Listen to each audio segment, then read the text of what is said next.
friends, welcome back to my channel. So my name is Vishaka and I am back with a new video. So in my video I will discuss about hydrotherapy, जो कि exercise therapy का काफ़ी important chapter है and जो question इसे पूछा जाता है वो है properties of water and indications of hydrotherapy. So let's start with the definition. So exam में अगर हाइड्रोथेरेपी आए सो आपको पता रहना चाहिए डेफिनेशन एग्जैक्ट लिखेंगे तभी अच्छे मार्क्स मिलेंगे.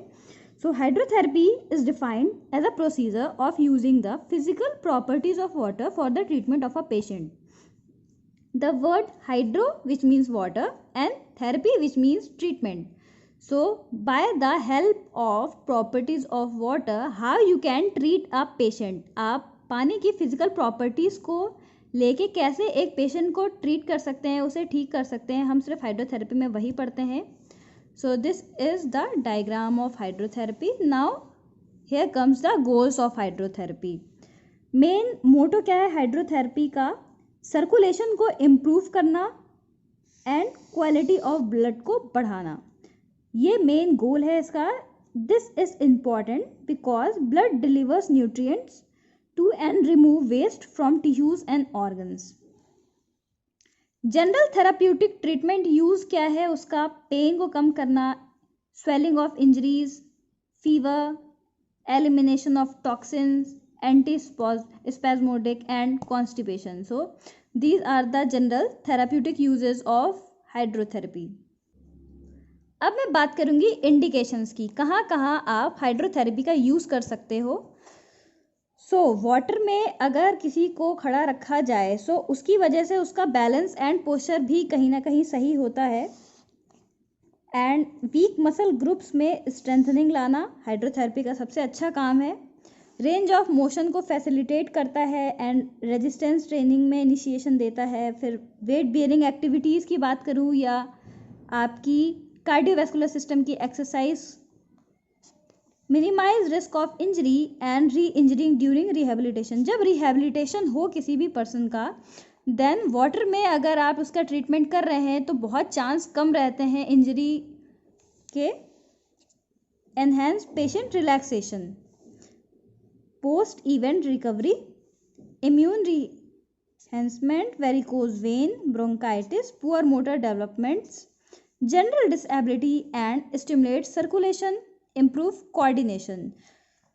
सो फ्रेंड्स, इंडिकेशन में जो सबसे ज़रूरी चीज़ है याद रखने की वो है बैलेंस को इम्प्रूव करना, पोस्चर को इम्प्रूव करना एंड सर्कुलेशन को बढ़ाना एंड कोऑर्डिनेशन को इम्प्रूव करना. ये चीज़ आप बिल्कुल मत भूलिएगा इंडिकेशंस में. अब मैं बात करती हूँ कॉन्ट्राइंडिकेशंस की. कार्डियक कंडीशंस, जैसे कि मैं बात करूँ अगर हार्ट ट्रांसप्लांट की, किसी भी तरह की रेस्पिरेटरी कंडीशंस हो, रीनल कंडीशंस हो, जैसे इनकंटिनेंस, अगर वो पर्सन अपना यूरिन होल्ड नहीं कर पा रहा है सो उसके लिए हाइड्रोथेरेपी कॉन्ट्राइंडिकेटेड है. Vascular conditions in the case of open wounds, क्योंकि इन्फेक्शन होने का चांस बहुत बढ़ जाता है हाइड्रोथेरेपी में. सो अगर पेशेंट को ओपन वुंड्स हैं, घाव है, तो आप उसे कॉन्ट्राइंडिकेट करें कि आप हाइड्रोथेरेपी नहीं दे सकते उसे. In the case of convulsions, menstruation and recent skin grafting के भी केस में आप हाइड्रोथेरेपी नहीं दे सकते. अब मैं बात करती हूँ प्रॉपर्टीज ऑफ वाटर, जो कि ज़रूर पूछा जाता है हाइड्रोथेरेपी में. बायोंसी प्रोवाइड करता है, viscosity, surface tension and hydrostatic pressure. So these are the 4 properties of water which you have to write in your exam. सबसे पहले buoyancy. Buoyancy provides the patient with relative weightlessness and joint unloading. Hydrostatic pressure में increased pressure reduces or limit effusion, assists venous return and induces bradycardia. Pressure allows patient to perform exercise more easily. Water में कोई भी exercise more easily perform कर सकता है because due to buoyancy force. Viscosity resists movement by means of friction, allowing strengthening and conditioning of injury while reducing the risk of further injury due to loss of balance. अब मैं बात करती हूँ therapeutic exercises इन hydrotherapy.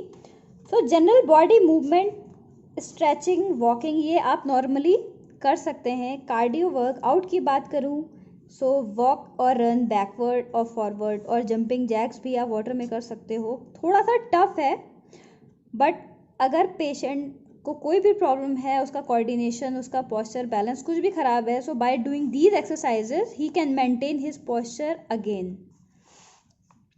अपर body exercises की बात करूँ, so sitting और standing in pool, gently move each joint through complete range of motion, repeat 3 to 8 times as tolerated। Lower body exercise की बात करूँ, so sitting in pool with back supported, straighten knees and bend ankle. अब मैं बात करती हूँ principles of hydrotherapy. जो ज़रूरी चीज़ें हैं वो मैंने पॉइंट आउट कर दी है।